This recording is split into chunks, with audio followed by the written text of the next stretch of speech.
Oma Gyan Timidandasya Gyanangana Shalakaya Chaksulimeditam Jena Tasmai Sivadave Sri Chaitanya Mano Vishnam Shtapitam Jena Bhutale Shvayam Rupa Kadamayam Dadanti Badanti. Jai Shri Krishna Chaitanya Prabhu Nityananda Shri Advaita Gadadhar Shivasari Gaura Bhaktivinoda Hare Krishna Krishna Krishna Hare Hare Hare Rama Hare Rama Vanchakalpa Turubhyascha Kripa Sindhu Bhayevacha Patitanam Pavanebhyo Vaishnavibhyo. I thank Gaura Prabhu and Gargamuni Prabhu for giving me the opportunity to speak so early in this ceremony.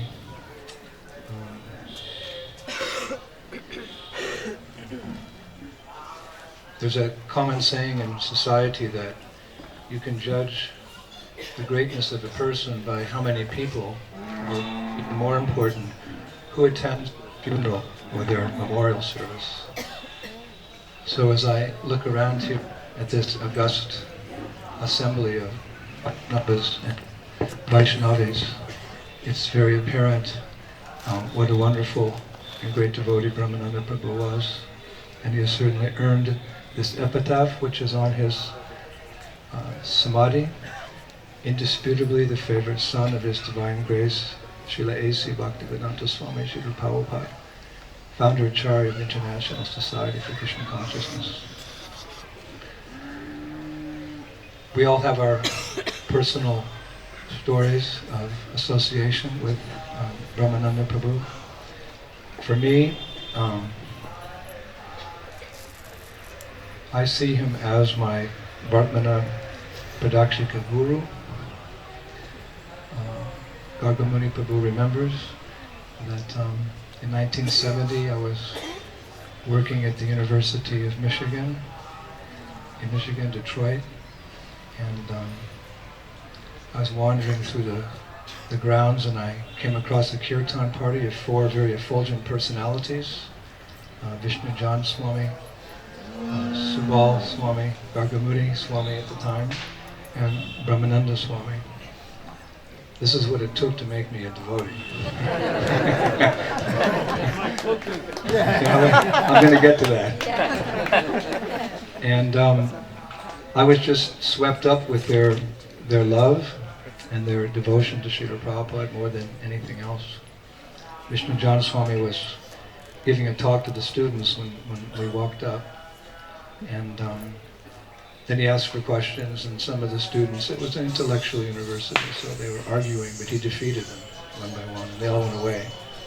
And just myself and my former wife were standing there. So Vishnu Jan Maharaj said, come, and I will tell you about my spiritual master, Srila Prabhupada.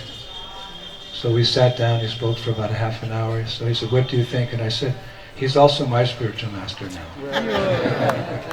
They were so potent, so powerful. So then Brahmananda was speaking with me, preaching to me, convincing me very quickly to become a devotee. And he said, now, do you know where we can stay tonight? So I said, well, we're staying in an apartment building that's going to be condemned soon, so just a few apartments. People are living in a few apartments. So there's an apartment next to us, you can stay there. So then Brahmananda Maharaj said to Vishnu Jan Swami, this nice young couple has invited us to stay with them, so we stay there. And then Maharaj said, what do you think? And Brahmananda Maharaj said, well, if we can have a nice feast, some nice prasadam, we can stay with them. So I said, okay guys, excuse me for my language, but that's what. I said, God, let's go back to my apartment. On the way, Brahmananda looked at me and he said, so do you have any money? So I just got my paycheck, for working as a gardener at the university. I think it was around $450, $500. So I said, yeah. He said, give it to me. So he showed Gargamuni, and Gargamuni nodded their head. And so then Brahmananda said, sign the check. So I signed the check, and then they cashed it at the supermarket, and they spent every single penny of that paycheck on the boga for the feast they were going to cook at our apartment. And they cooked it, and I think Gargamuni was cooking, and Vishnu Jan Maharaj was cooking, and Brahmananda Prabhu was waiting.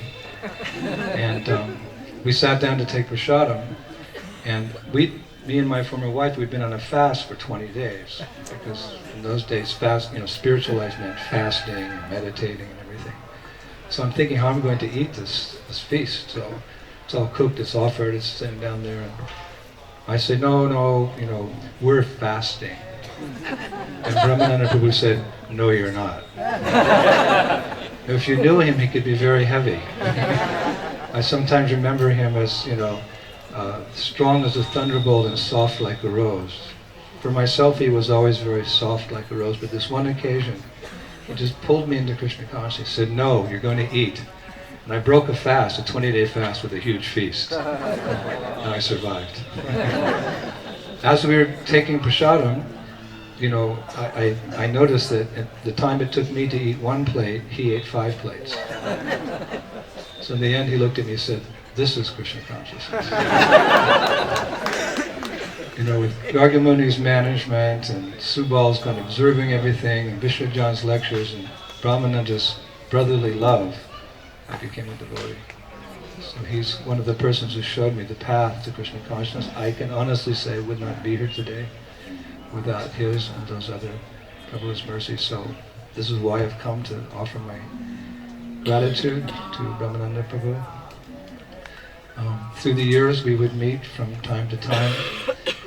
A couple of years ago when I came here, I was asked, I came to the temple, and I came in just before the Bhagavatam class had started, and Brahmananda Prabhu was giving the class.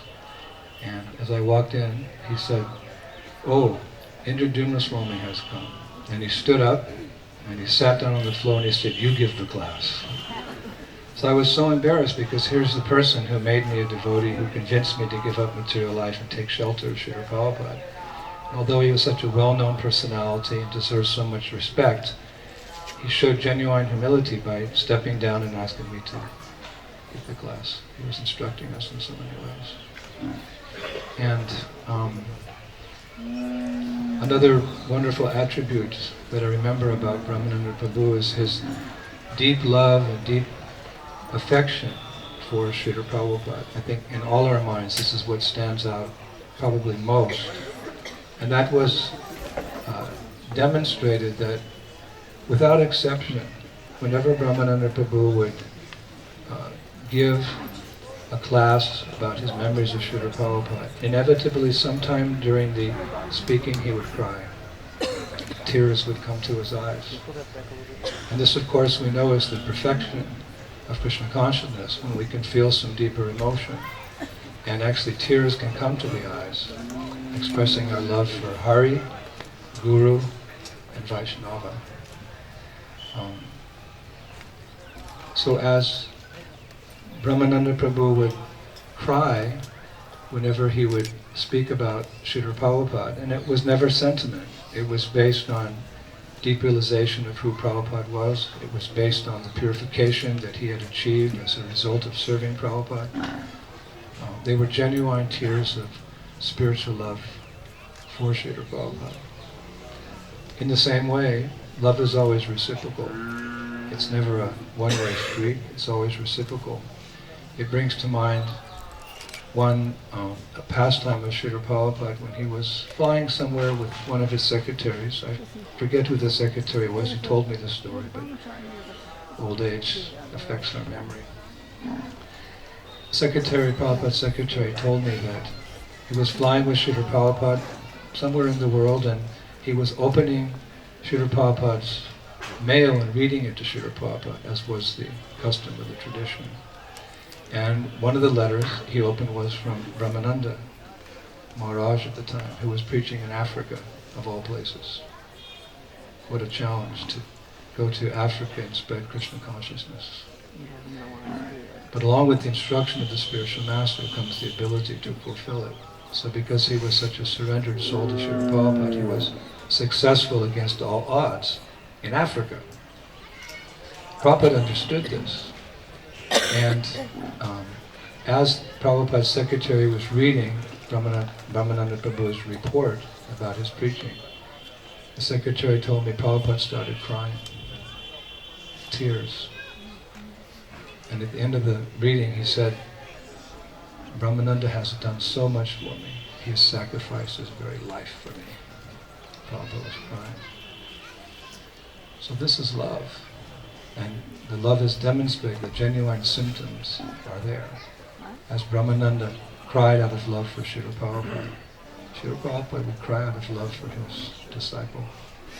This gives us a glimpse of how deep is their relationship.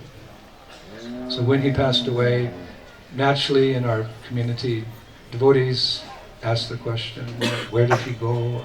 We can't speculate like that. But yam yam vapi smaram bhavam tiyachatinanta kaleram. Our next destination is determined by our consciousness at the moment of death. And no one can doubt where Brahmananda Prabhu's consciousness was when he passed away. It's where it always was. The lotus feet of Srila Prabhupada. So wherever Srila Prabhupada is, whether he's continuing his preaching mission somewhere within this material world, or he's engaging in his nitya seva in the spiritual world, I have no doubt, and I'm sure none of you have any doubts, that's where Brahmananda Prabhu is. So our loss is their gain, as Bhargamuni Prabhu was saying. These ceremonies are simultaneously very emotionally difficult, but very joyful as well. As Bhaktivinoda Thakur wrote that famous verse, which is on the Samadhi Mandir of Haridas Thakur in Puri. He reasons ill who says that Vaishnavas die when thou art living still and sound. A Vaishnav dies to live, and while living tries to spread the holy name around. So I'm convinced that Brahmananda Prabhu is with Srila Prabhupada. It can only be because that's where his heart always was. So that is very joyful. We miss his association. For so many years now we've been coming to Vrindavan. We would always come to his talks in the evening at over at the temple, and he'd recount about Srila Prabhupada.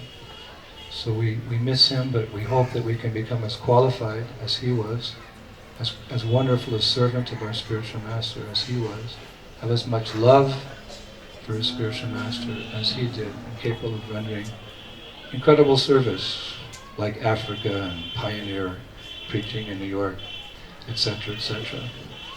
And I think we can truly give him another epitaph. This is one here, but I think for any ISKCON devotee, probably the most important title we can ever give a devotee, we can give it to Brahmananda Prabhu. He was definitely a Prabhupada man. Brahmananda Prabhu ki jai, Srila Prabhupada ki jai, worldwide ISKCON.